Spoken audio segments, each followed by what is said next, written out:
আচ্ছা, আপনি কি শুরু থেকে সেখানে আমি ছিলেন? শুরু থেকে এখানে ছিলাম। আপনি ওই ফ্যাক্টরিতে কোনো আমি ওই ফ্যাক্টরিতে ইলেকট্রিক্যালের কাজ করি। আচ্ছা, তো কিভাবে আগুনটা লাগছে এই ব্যাপারে কিছু যদি বলতেন? আগুনটা লাগছে আমাদের বিদ্যুতের থেকে।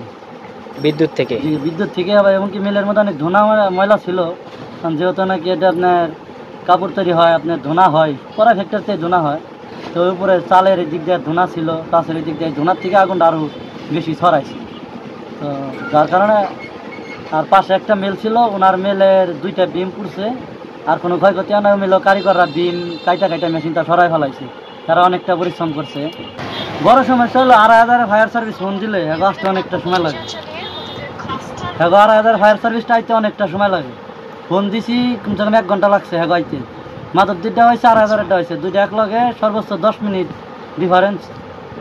আসার পরে আশেপাশে মিল ছিল, এই শ্রমিক সবাই গ্যাসের বোতল, পানি যেভাবে পারছে সেভাবে সহযোগিতা করে আগুন নিভানোর চেষ্টা করছে। তখন হেরা ব্যর্থ হয়ে গেছে গা। তারপরে হেরা ব্যর্থ আগুন বন্ধ করে নাই। এর ভিতরে ফায়ার সার্ভিসের ইউনিট যখন চালু করছে তখন হেরা আস্তে আস্তে হেরা চলে আসছে, পরে ফায়ার সার্ভিসের হেরা আগুন নিয়ন্ত্রণ করছে। মাধবদীর কয়টা ইউনিট আসছে? মাধবদীর একটা ইউনিট আসছে আর আড়াইহাজারের একটা ইউনিট আসছে। এদের যে গাড়িতে যে পানি ছিল স্টক, এই পানিতে শেষ হয়ে গেছে গা। তখন হেরা মঞ্জুর আলীর বাড়ির সামনে একটা পুষ্করণী আছে, এই পুষ্করণীর থেকে মেশিন লাগা পরে হেরা পানি দিছে। ফায়ার সার্ভিসের হেরা অনেকটা পরিশ্রম করছে, অনেক কষ্ট করছে। আর যেহেতু আমাদের কাপড়ের ফ্যাক্টরি, এটা যে যখন আগুনটা ধরে তখন এটার যে ধোঁয়াটা বেরায়, ধোঁয়াটা চোখ জ্বলাপোড়া করে। তো তখন মানুষও ভিতরে ঢুকতে পারে না, অনেক মানুষেরও ক্ষতি হয়, চোখ মুখ জ্বলে, অনেক মানুষের ক্ষতি হয়। তো আল্লাহ দিলে এখানে কোনো মানুষের ক্ষতি হয় নাই, শুধু মিল ফ্যাক্টরি বলছে প্রায় 20-25 লাখ টাকার ক্ষয়ক্ষতি হয়েছে। এই যে 2,500-এর ফায়ার সার্ভিস আসতে দেরি হয়, এই ব্যাপারে আপনার এই ব্যাপারে খালি আজকে না, গোপালদি অবগত। এখান থেকে 2020 সালের পরে বড় বড় কয়েকটা ফ্যাক্টরিতে আগুন ধরছে।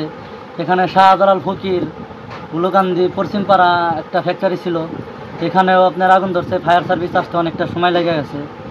তারপরে আপনার 3-4 মাস আগে আতাবর সাহেবের বিল্ডিংয়ের সামনে একটা ফ্যাক্টরি আছে, 3টা ফ্যাক্টরি, এখানে অনেক বড় একটা আগুন ধরছে। এখানেও ফায়ার সার্ভিস আসতে অনেকটা সময় লেগে যায়।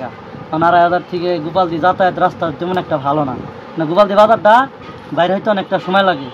তো এটার জন্য আমি বলতে চাই যে গোপালদি যে পার্লামেন্টের মালিকগুলো আছে, সবাই একটা জায়গায় বসে একটা মিটিং করে একটা ইউনিট অন্তর্পক্ষে গোপালদি পৌরসভার ভিতরে রাখার প্রয়োজন। যেহেতু নাকি গোপালদি একটা শিল্পপতি এলাকা, একটা ব্যবসায়ী এলাকা, মেল ফ্যাক্টরি আছে, অনেক আগুন ধরে, অনেক সময় আগুন ধরে, অনেক ক্ষয়ক্ষতি হয়ে যায়। কারণ যে মহাজনের আগুনটা জিনিসগুলো পুড়ে, ওই মহাজনই জানে যে কতটুকু কষ্ট হয় তার। তো আমরা চাই সামনে যে সরকারি ক্ষমতায় আসুক, আমাদের গোপালদি একটা ইউনিট ফায়ার সার্ভিসের বিশেষ দরকার। যেহেতু নাকি গোপালদি ইন্ডাস্ট্রিক এলাকা, তো আগুন এটা ধরেই। এটা আমরাও চেষ্টা করি যাতে আগুন না ধরে, পরিষ্কার রাখি, সব দিক দিয়ে সেভে রাখি, তারপর তো অ্যাক্সিডেন্ট কয়ে আসে না।